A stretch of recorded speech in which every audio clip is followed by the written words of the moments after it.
Mi padre me contaba una historia cuando era niño. Yo siempre la tomé como lo que pensé que era: un cuento de terror que utilizaba para darme escarmientos si me portaba mal. Jamás creí que aquella historia tuviera un ápice de verdad. No fue sino hasta ese maldito 14 de febrero del 2002 que me di cuenta que todo lo que mi padre me había contado era verdad.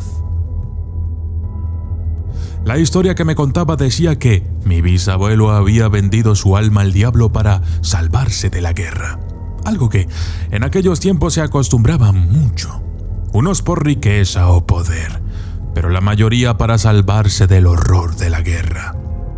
Lo macabro venía cuando mi padre me decía que mi bisabuelo rompió la promesa. Una vez que se salvó de la guerra al abordar un barco en las costas de Portugal sin siquiera saber el destino, llegó al puerto de Guaymas, en el estado de Sonora, en México.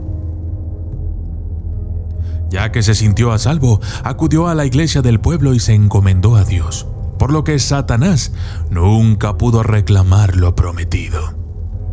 Me contaba mi padre con una voz un tanto perturbada. Según él, aquel miembro de la familia que no acudiera cotidianamente a la iglesia sería poseído por el demonio. Mi madre nunca fue realmente devota. Siempre hablaba de Dios, pero nunca iba a la misa ni nos enseñó a orar. Eso fue algo por lo que mi abuela siempre la recriminó.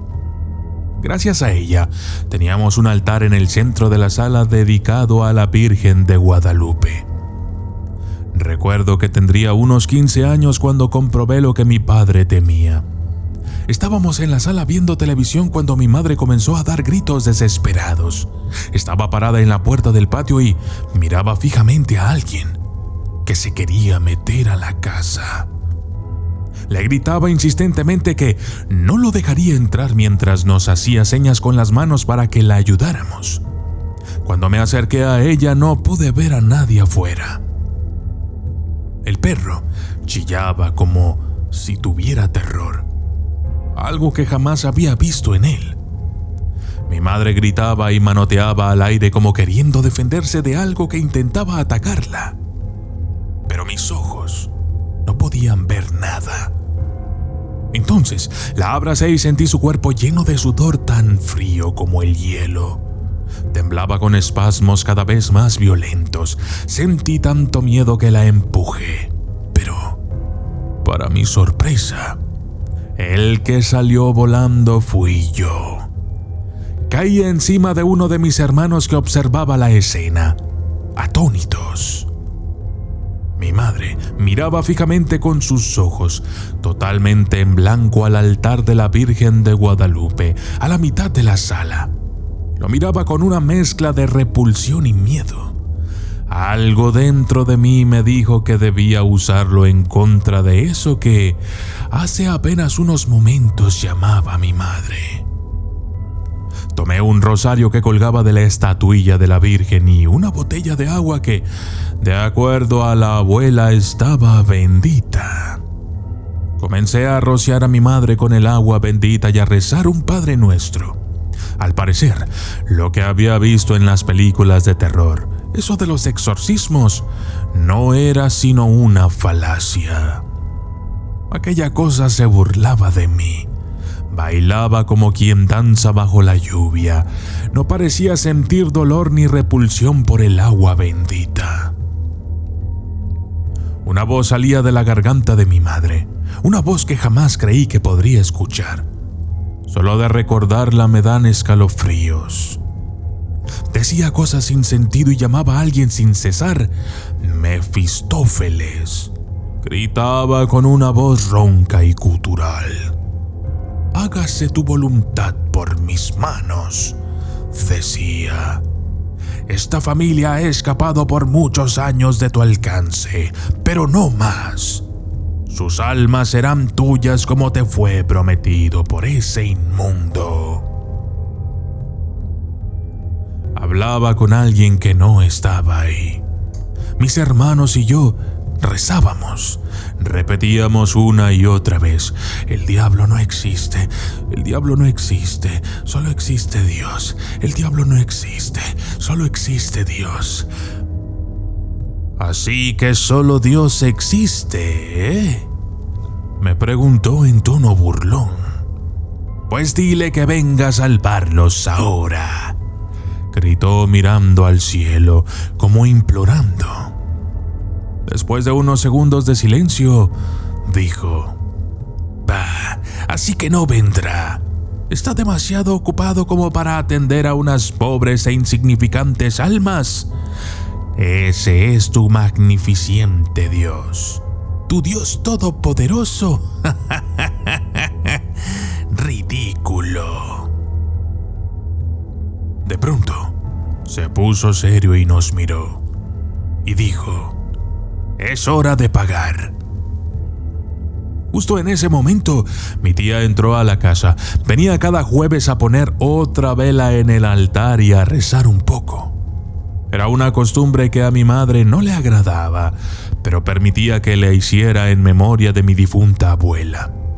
En el momento que abrió la puerta, el demonio la miró y sonrió. Ahora sí se puso interesante. Mi tía miró estupefacta a mi madre poseída. Dejó caer su bolso al piso y sostuvo en su mano izquierda la veladora que traía para el altar y en la otra su inseparable Biblia. Como si supiera de qué se trataba, se enfrentó al demonio y comenzó a ordenarle una y otra vez que saliera del cuerpo de mi madre. Parian, deja a mi hermana en paz, sal de su cuerpo, te lo ordeno en el nombre del Señor. ¿Cómo sabía mi tía el nombre de aquella criatura? Estaba tan atónito por lo que le decía a mi tía que no me percaté del momento en que mis hermanos habían comenzado a orar de nuevo. Pero era más que una simple oración. En realidad, parecía un cántico. Oraban al mismo ritmo y hasta parecía que se fundían sus voces en una misma. Ambos mantenían su vista en el suelo y sus manos juntas sobre sus regazos. Estaban fuera de sí mismos, parecían poseídos también, pero de una manera totalmente diferente a la de mi madre. El demonio, Parian, comenzó a revolverse y trataba de callarlos con gritos y gestos amenazantes. Pero por algún motivo que no alcanzo a entender, no se acercaba a ellos, no los tocaba siquiera. De pronto, volvió su mirada hacia mí. Era el único que no formaba parte de la alabanza. Más que correr, voló hacia mí. Fue un movimiento tan rápido que apenas tuve tiempo de darme cuenta de lo que estaba sucediendo. De pronto, estaba en el piso con mi madre encima. Su cuerpo era inusualmente pesado y además estaba helado. Parecía que sus manos estaban hechas de hielo. Apretaba mi cuello con todas sus fuerzas. No podía respirar y además me quemaba la piel. Estaba a punto de perder el conocimiento cuando mi tía colocó la pequeña cruz del rosario en la frente de mi madre. Esto provocó que el demonio lanzara un aullido de dolor. Fue un estruendo tan poderoso que creí que reventaría mis oídos. La diminuta imagen se incrustaba en su frente como hierro caliente. Salía fuego y la piel chirriaba al ser abrasada. Los alaridos cesaron de repente. El cuerpo de mi madre inconsciente cayó sobre mí. Poco a poco regresó a su temperatura habitual y cuando por fin pude moverme, después de haber vencido el pánico que me atacaba, logré ver que dormía plácidamente. Al cabo de unos segundos logré apartarla. Mi tía abrazaba a mis hermanos que no paraban de llorar. Ella los consolaba diciéndoles que todo estaría bien, que había sido un sueño y que nada de lo que habían visto era real, que habían visto mucha televisión y habían comido demasiada azúcar. Éramos apenas unos niños. Yo tenía 15 años y mis hermanos 11 y 13. No tardaron en olvidar aquel suceso. Lo creyeron una pesadilla y lo bloquearon rápidamente. Pero, para mí, todo fue diferente a partir de ese día. Mi tía esperó a que mis hermanos se tranquilizaran para ayudarme a llevar a mi madre a su cama. Luego, salimos al patio y me dijo algo que se quedaría grabado en mi memoria para siempre. Parian volverá y reclamará el alma de tu madre si ella no se encomienda a Dios. Quedé totalmente anonadado ante aquellas palabras. Ni siquiera me trató de ocultar lo que había pasado. Dijo: tu bisabuelo ofreció su alma a cambio de salir vivo de la guerra, pero no cumplió su promesa al entregarse a Dios. Dijo con un tono de desprecio que jamás escuché en ella antes. Ahora esta familia está condenada a vivir refugiada en la iglesia para no caer en las manos de Mefistófeles, exclamó, como si fuera una experta demonóloga. Eso me asustó aún más que lo que acababa de vivir. Por varios años, hemos acudido con muchos sacerdotes en diferentes iglesias, con aquellos que se decían expertos exorcistas o demonólogos, y ninguno lograba entender siquiera el problema en el que nos encontrábamos. Mi madre me decía de vez en cuando que Parian la visitaba en sus sueños y le decía que volvería a reclamar su alma o la mía. Incluso amenazó con poseer las almas de mis hijos aún no nacidos. Un día encontramos un templo llamado La Luz del Mundo, en el que hicieron algo llamado liberación. Desde ese día mi madre ha podido dormir en paz. Dice que Parian ya no la molesta, pero mi tía está segura de que un día volverá a reclamar lo que mi bisabuelo prometió, por lo que debemos estar preparados. Una pregunta asalta mi mente todo el tiempo. ¿Cómo podríamos terminar con esta maldición?